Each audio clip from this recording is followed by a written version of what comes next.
We're artificial creativity. I'm Diana. I'm Anika.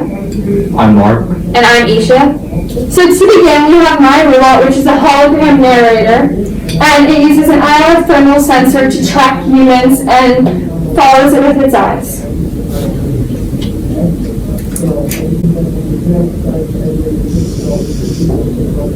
What is creativity? Creativity. Now, the ability to transcend traditional ideas, rules, patterns, relationships, or the like, and to create new ideas, forms, methods, interpretations, etc. Originality, progressiveness, or imagination. Dictionary.com. This is the RoboCup, and one of the motors of these bots turn on. They make the robot move in circular motions, and as it's moving, the markers scribble and also create scribbles in circular motions. And since there are two scribble bots, there are 4 IR emitters and 4 IR sensors, 4 IR receivers on each, so that when the two come close to each other, when the receivers are triggered, the two will move away. And the main issue that I had with my robots was to get the emitters to give off a light at 38 kilohertz, and so that the receivers are only activated when the two robots are 10 centimeters away. And when the robot is moving, it looks like this. And on the screen there'll be a video of the robot actually drawing.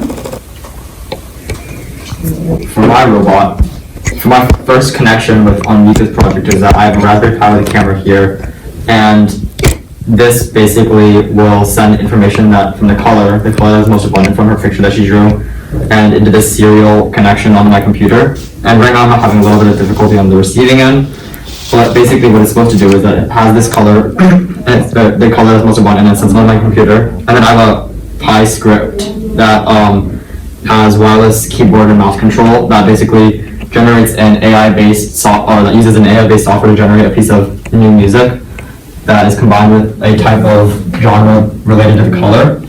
And I have a preset script here that uses a MIDI file that was generated, and it translates the MIDI file into hex.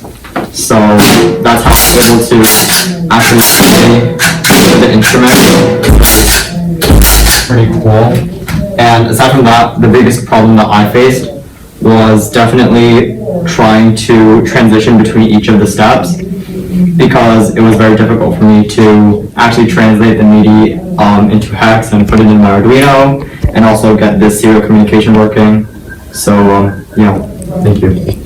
So based on Mark's drums and the frequency he emits, my sheet will dance to those frequencies. So for the low frequencies, the magnets will turn on. I have 2 of them. And for the high frequencies, the fans will turn on, and the neopixels will change a certain color. Okay, so when you hit the bass, okay, so you can see like the magnet turned on, and it's turned blue, and then when you hit the snare, it turns green and both fans turn on, and then when you hit the hi-hat, it turns red, as you can see. And I first actually started levitating magnets, but during those experiments I found it to be very unstable and it wasn't working correctly. But while I was experimenting, I stumbled upon creating a vibration with the electromagnets that vibrated a piece of paper, and it seemed really cool, so I expanded that into a sheet and used the fans and the electromagnets to blow the sheet and make it dance.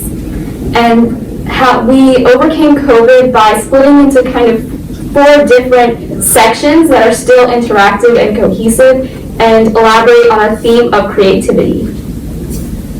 Yes, so we all incorporated different household items that could be used, such as my paper that I used and old Legos that I had previously. For my project, I used cups and markers and even a whiteboard to create the robot and canvas. Yeah, in my project I used my household drum set, which inspired me to create something that was related to music and arts. Thank you.